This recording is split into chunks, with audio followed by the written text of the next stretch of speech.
So, can you please tell us a little bit about yourself? Sure. My name is Lissa Appiah. I'm the founder of WeApply Canada. We provide career and leadership development services, and we work with individuals, most mid level to executive level professionals who are looking to make career changes or to advance in their career. And we also support organizations with their career development programming. Wonderful. And what made you decide to pursue your business? I've always had an interest in career development, and I didn't necessarily know at the time that it was a field or how it worked, that you could get certified and all that. But I was always that person that people came to for help to prepare for an interview or helping them update their resume. And I decided over time to pursue it as an industry, as a field, as my own career. And, the I have a career in public service, and having gone through that process also opened my eyes to some of the opportunities that were there to better support, professionals. There's often support when people are starting their careers. There's often support when people are executives, and executive coaching is very popular, but there isn't that much support for people who are in between. So that's why I decided to focus on that. Wonderful. And can I ask you, is there a particular thing that you are most proud of? Oh, good question. I would say, recently I was recognized as one of Canada's 100 Black women to watch of 2022. So that was a pretty huge achievement. And, right after, as things were starting to open up after the pandemic, spent about two years or more online, building my brand online, but to actually now go to a live event, and the people that you've been interacting with online recognizing you, and yeah, it felt good to just be recognized for the efforts that I've been putting in over the years. Oh, that's super amazing. Yeah. Congratulations. Thank you. And can I ask you what has kept you really driven and motivated during maybe the harder parts of your entrepreneurship?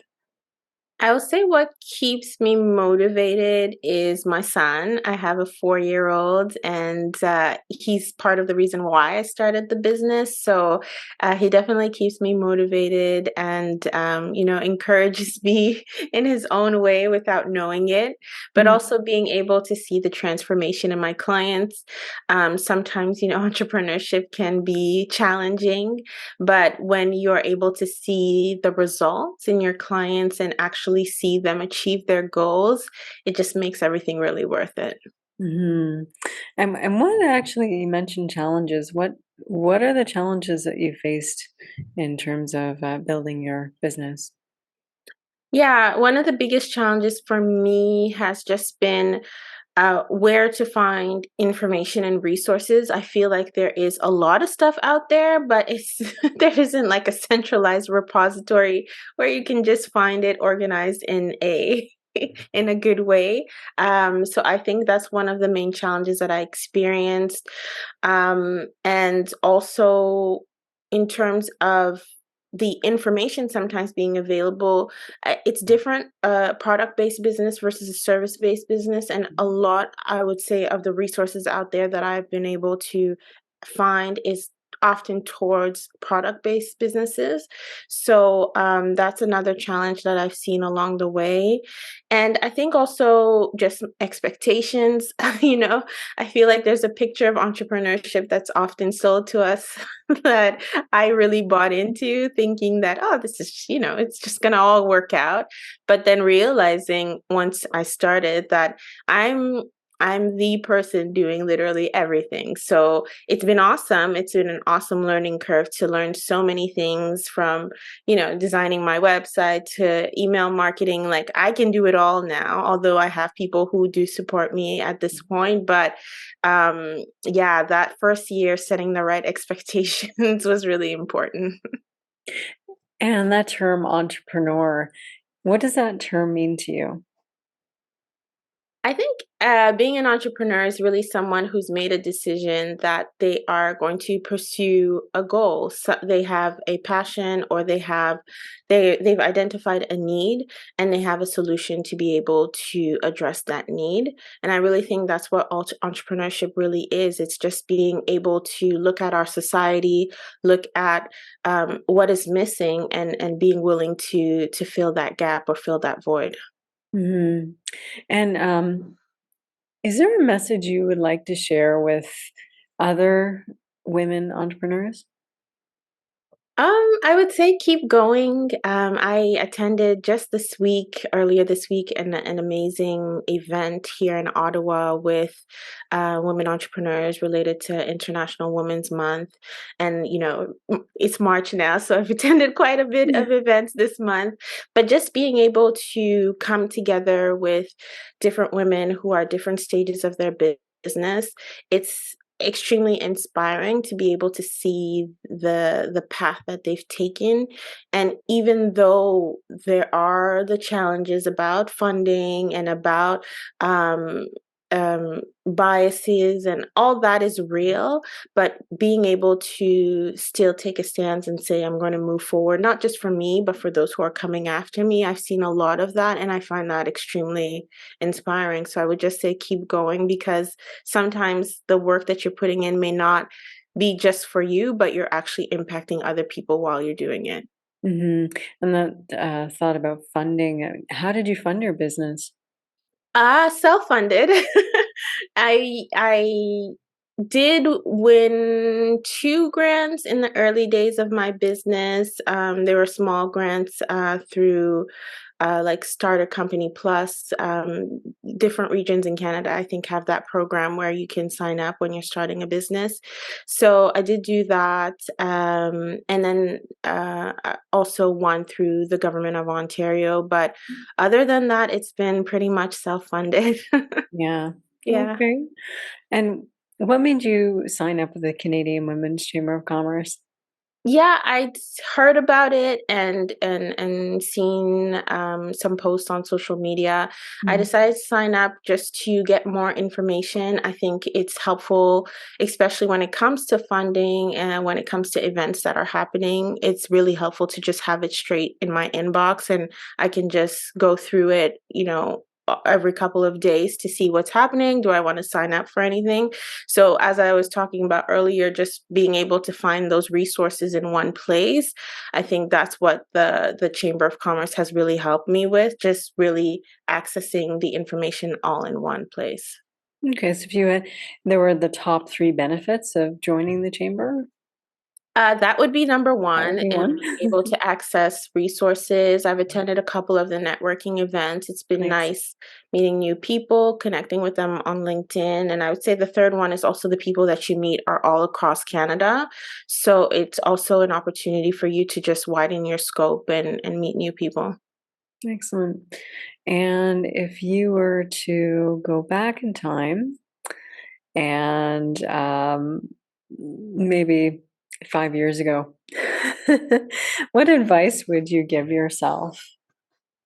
5 years ago, advice I would give myself is to not be afraid. At the time, 5 years ago was the time where I was debating whether or not to start the business, and Mhm. a lot of hesitation around it. So I would say there's a lot of things you just will not know until you actually start it. And so, not being afraid, being willing to take that first step, and once you take that first step, the rest will come. Not all at once, but it's a journey. Really, it's a journey of learning. It's a journey of improving myself. I think one of the best things that I've received since I've been an entrepreneur is just improving myself, and becoming more confident, becoming more assertive, and really taking ownership of the value that I have to provide, and not settling for less. Mhm. So I would say that all that wouldn't have come in place if I didn't take that first step. So I would say the advice I would give myself is to not be afraid. Mm, good. And, what how would you like to see your business grow? Yeah, good question. I mean, I have lots of plans, but I think the main thing is being able to provide more support to the people who really need it, people who are um, underrepresented in the workplace and who are struggling to be able to um, move in their careers, not because of their um, competence or not because of their what they can bring to the table, but just because of systemic barriers. So I think one thing that I really want to focus on is being able to support more people who fall in that category, and then also just expanding in terms of um, how many people we can reach. Right now, I'm the person doing all the coaching. So, with more coaches, there's more that we can do. So, expanding in that way as well.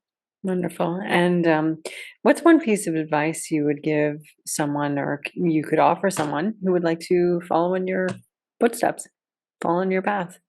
Yeah, I would say go for it. But another thing is find a good community or a good support system.